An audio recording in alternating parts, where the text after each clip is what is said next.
Welcome to the Ocean Community 50 Over 50 series, presented by the Ocean Community Chamber of Commerce. The road to success starts at Valenti Family of Auto Dealerships, and visibility along the journey increases greatly with the help of 321 Media. Hello, everybody, and welcome back to 50 Over 50 with the Ocean Community Chamber of Commerce.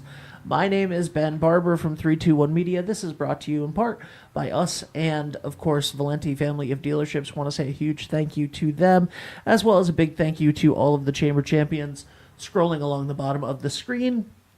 Today, I am very excited because our 50 Over 50 honoree is a friend of mine, a fellow board member, a wonderful human being, Jan Chamberlain from Metro Physical Therapy. How are you? Hi, Ben. Thanks for having me. What an introduction. That was wonderful. Thank you for being here. All right, we're going to do a deep dive into your life. Oh. Who is Jan? Who is Jan? Start at the beginning, Jan. At the beginning. Where were you born? Oh, well, I was born in Detroit, Michigan, and I can tell you a funny story about that. I am a twin, and... Really? Yes. Nice. So I was born in Grace Hospital in Detroit, and on that day in that hospital, there were 13 sets of twins born.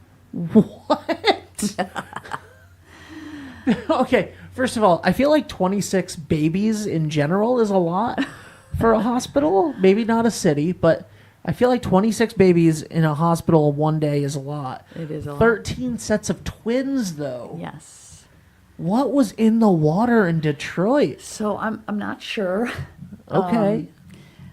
But then we moved about an hour north, and my graduating class had Show it 8 on sets the show of it on twins. the show it on the mitt. Okay, it's right there. Just at the base of the thumb. Okay. Yeah, so, my graduating class had 8 sets of twins. Wow. So that was kind of fun, too. Oh my God. My mom was a twin. Oh, And Okay. she always she always said it skips a generation. So she was convinced that me or my sister would have twins. okay. So Jackie, if you're listening to this, I'm sorry, but you may end up having twins. At some point eventually. Anyway, identical? Fraternal, yeah. Okay. Did you look similar enough that you could, No, not really. No. Okay. All right. So she's got dark hair, and she's very tan, okay. and I am the opposite. A little bit. I was a towhead, they said. Yes. Well, I was still I was blonde, but yeah. Yes, I was told the same thing until I took a job spending all of my time inside of a computer, and now my hair is darker and grayer. But I think the gray thing had to do more with age than anything else. I'm not going to admit to any gray. Good. No, nor should you. Nor should you. So how did you find your way to little old Rhode Island? Well, I was an athlete, and I got injured, and What sport? I was a track and cross-country runner. Nice. Yes, I ran long distance. And I got injured, and I didn't like the way I was being treated, so I said, you know what? That's what I'm going to do. I'm going to become an athletic trainer. I'm going to go into sports medicine, get my degree, and treat athletes. Because, we're all trying to make, headlines and, do our best athletically. So then I became an athletic trainer, and I moved to Santa Fe, New Mexico on my first job. Wow. Yeah, great fun. Learned really how to become a biathlete, triathlete, and then a cyclist. So I did a lot of races, and probably my most highest achieving, or I can't say highest achieving, maybe highest accomplishment was a 100-mile century ride through the mountains. Wow. In New Mexico? Yes. Wow. Yes. That sounds breathtaking, That was honestly. awesome. Both breathtaking in that the exertion and also the scenery. Wow. Okay. So how long were you in New Mexico? 4 years. Okay. Yep. And I met my husband there, and then I went back to physical therapy school. What's his name? Well, I'm not married to him anymore. Never mind. No name. No name. So then I went to PT school, physical Okay. therapy school at Northwestern. Nice. At the graduate campus downtown. So I lived on Lakeshore Drive. Awesome. Yeah, it was really awesome. That's beautiful. So went to a great school, and then we moved here, because Okay, so Michigan to Santa Fe to Chicago to Rhode Island. well, I had a little stint 4 years in Virginia after graduating PT school. Oh my God, I want to hear all about this. Yes, okay. Where in Virginia? So I was in Fairfax mostly, but I lived in Alexandria. Okay. Yeah. Nice. So near the city. Yeah. That's awesome. So I started my PT degree at the National Spine Center Okay. in Arlington, Yeah. and Wow. started from there. And What was it that finally brought you to Westerly? well, my ex-husband was from Watch Hill, Okay. and I thought living here would, be good for him, and Yeah. I liked it. I love it here, so I stayed. Well, hey, may I just say on behalf of the entire community, thanks to that guy. For real though, because it's been, how long have you been here now? 30 years. Okay. It's a little chunk of time.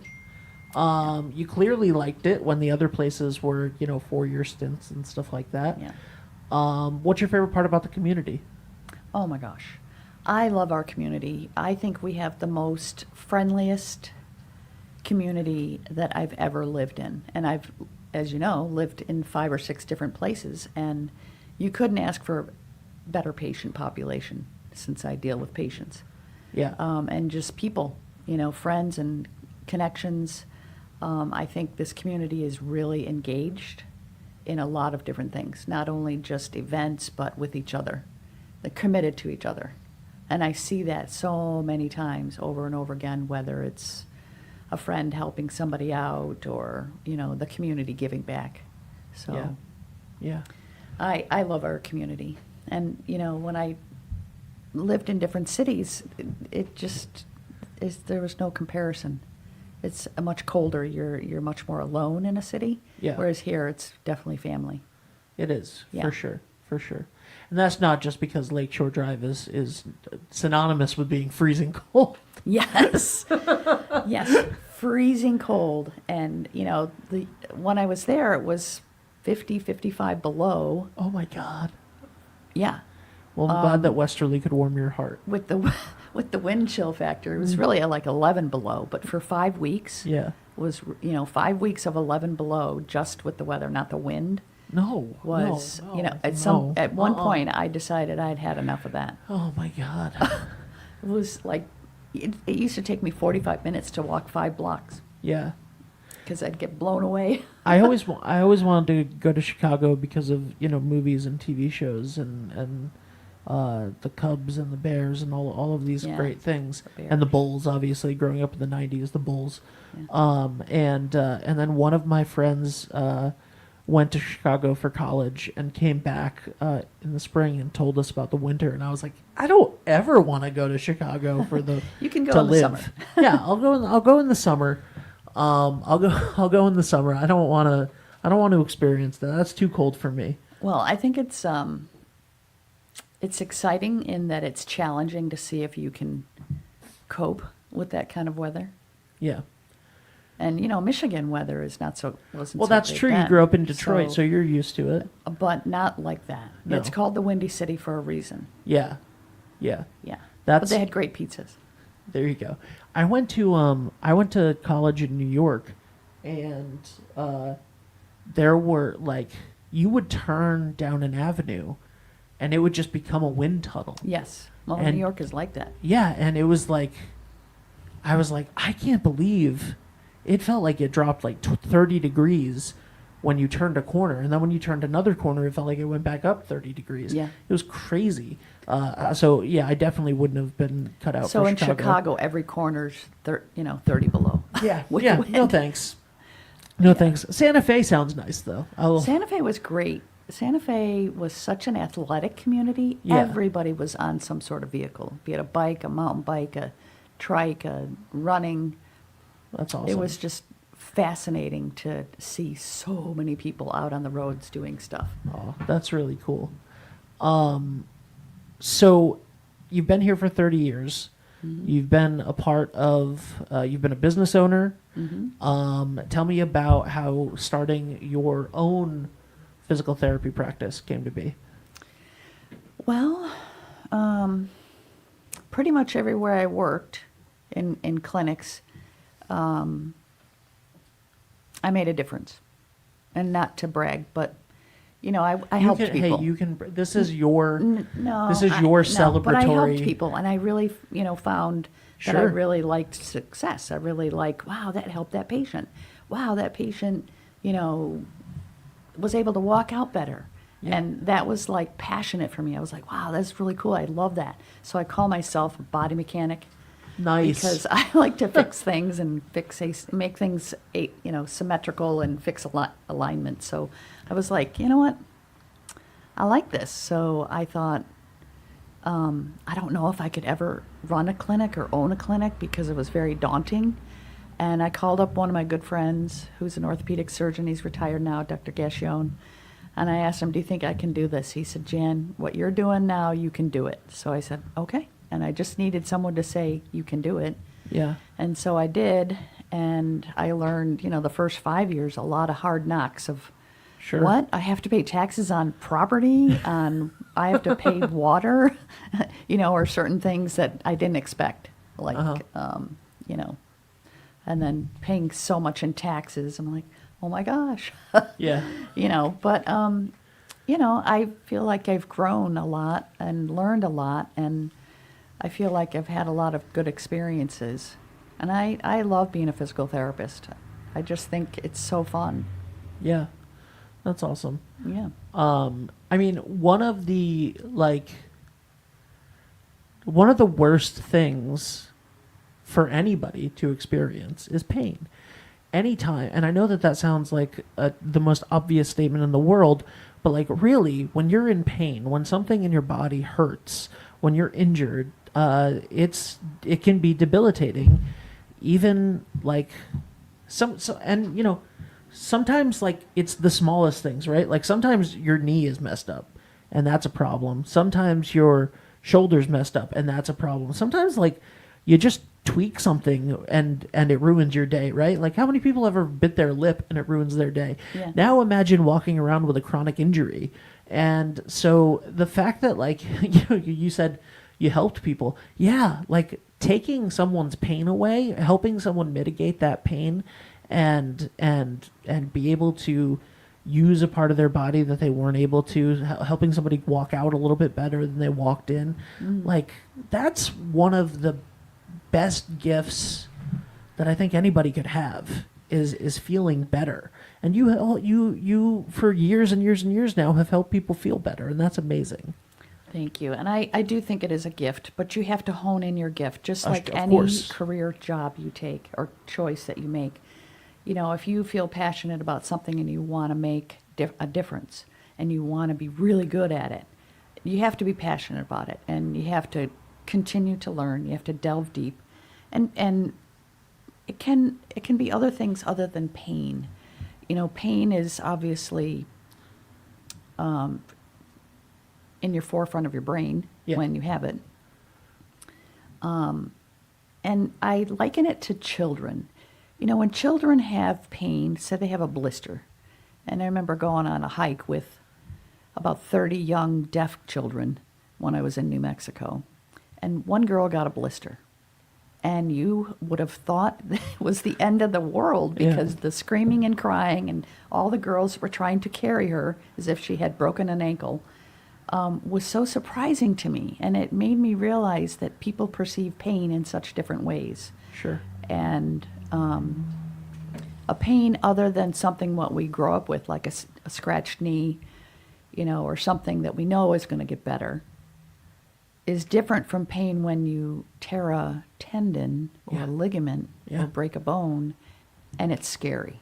Yep. It's scary because you're like, oh no, I lost that function. Yeah. And so trying to help people mitigate that whole process has its challenges, but also its rewards, because you see smiles and you see relief on people's faces, or you see people, accomplish things that they hadn't done. Like, wow, you really couldn't do that 2 weeks ago. Yeah. And like you said, it's not just a sprained ankle. It's like, I never thought I would be able to do this again. Yeah. I never, like, and that is debilitating. That is scary.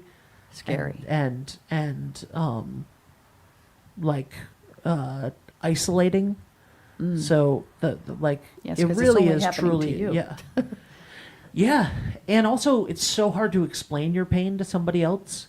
You know, like it's so hard to explain how you are feeling in a way, and how your, you know, how your shoulder is working and why it's not working and how that makes you feel, and how the, like, it's so difficult to use words to explain it.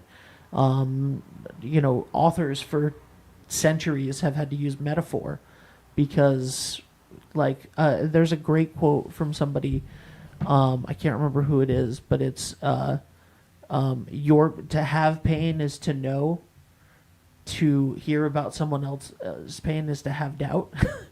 Like, it's so the fact that you're able to listen to somebody, figure out how to help them, and then help them, and do that in such a way is so incredible, because really it's when you're feeling uncomfortable in your own body in these ways, and obviously you can't help everything, but it's like you're literally giving your patients their lives back little by little every time they step in. Funny that you say that, because that was my tagline: "Get your life back." Yeah. With First Physical Therapy.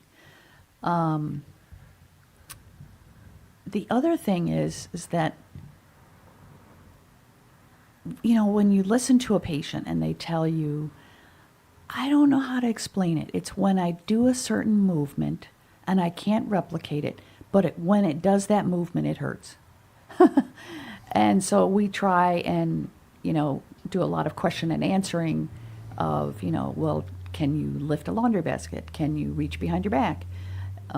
Things like that to better understand where they're coming from. And then I think with any kind of caregiver, physician, nurse practitioner, physician assistant, you have to kind of get in the groove of the patient's mental thought of, like, of where they're at or how they're managing or coping with their symptoms or deficit. You know, it might be that they're so afraid that they become anxious, and they become, you know, can become hostile.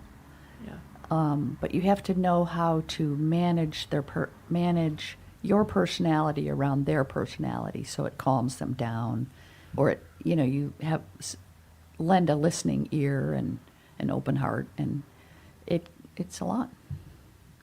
Do you find people, have you found over the years people more willing to, because there's a lot of older, I mean, from previous generations, a lot of stubbornness. I mean, I know that when my dad went through some physical ailments towards the end of his life, and he had to go to physical therapy, he was not happy to be there. And he was stubborn because he thought, you know, I can do this on my own. And he couldn't. Like, he had been in the hospital for a while. He couldn't walk. He had a stroke and had to go but he started out by being so angry that he had to be there, because he was angry that he was too proud and he couldn't do it himself. And then slowly but surely, you know, and he started to feel better, and then, man, those physical therapists were his favorite people in the whole world. Yeah. But do you ever see that sort of, Oh, yes. like, and have you seen that less and less over the years? I would say yes, because physical therapy is kind of more popular Yeah. in the last 10, 20 years. I think because it's more accepted that if you have an issue with a body part, that you go seek help, and that it's okay to ask for help. And maybe all those movements, like, you know, ask for help movement, was something that really helped people say, okay, there's somebody out there that can help you with this. Yeah. And, you know, whether it's a cancer doctor, an endocrinologist, or something like that, you know, physical therapy is one of those professions where we can get out there and help people. And it's, we're more, there's more of us. We're in every community, every different kind of center, whether it's a nursing home or a hospital, but there's a lot more outpatient centers. And so they're all over. They're everywhere. Yeah. Yeah, absolutely. The profession lends itself to giving you lots of opportunities for where you want to work. Yeah. Whether you want to work for a corporation and do their employee health, or do home care and go into people's homes.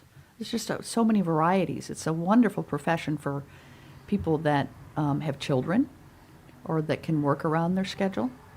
Yeah. It's not like a banking job or some job that you have to be there 9 to 5. Right. It's very flexible.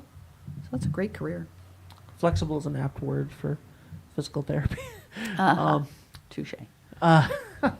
You so obviously you had first choice physical therapy for a long time. First physical therapy. First physical therapy, sorry. Now Metro Physical Therapy. Correct. You sold the business, still work in the business. How can people get in contact with you now? So I'm still at my same location in Westerly in Foster Farm Condominium Complex. It's just got a different placard over the door. It says Metro instead of First. I have the same phone number, 401-348-8112. And I'm still available. I'm still working. I'm a working stiff. I work as a clinical... Or not so stiff. Yeah, there you go. Or not so stiff. Yes. Yeah. So, yeah. It's fun. We have a great crew, excellent staff. We're a well-oiled machine. We definitely work very well together. It's incredible. How long have you been involved with the chamber? I think 17 years. Wow. Yeah. Okay. And also the YMCA. I've been on the board with them as long. I love just the as long. I love the YMCA. Yeah. But you just like to join things that have the title Ocean Community, don't you? Mm-hmm. No, anything that means, giving back, because it's all about giving back. Two great organizations, though, the Yeah. Ocean Community Chamber of Commerce and the Ocean Community YMCA. Beautiful. What made you want to get on the boards and get involved with those two organizations? I loved their mission statements. I, have a heart for mission, vision, and values, and they hold the same as how I see things. So I thought, why not join up and help an organization or be available to see what I could do, see what, however I'm needed to promote small businesses, being a small business owner. Yeah. And then with the Y, I send a lot of my patients after they graduate from physical therapy to the Y. Sure. And so it's a perfect fit. And I'm very honored that both boards have me. So That's incredible. Well, I've had a lot of fun getting to know you on the board of directors. So I'm happy that that you're it's wonderful there. to have you.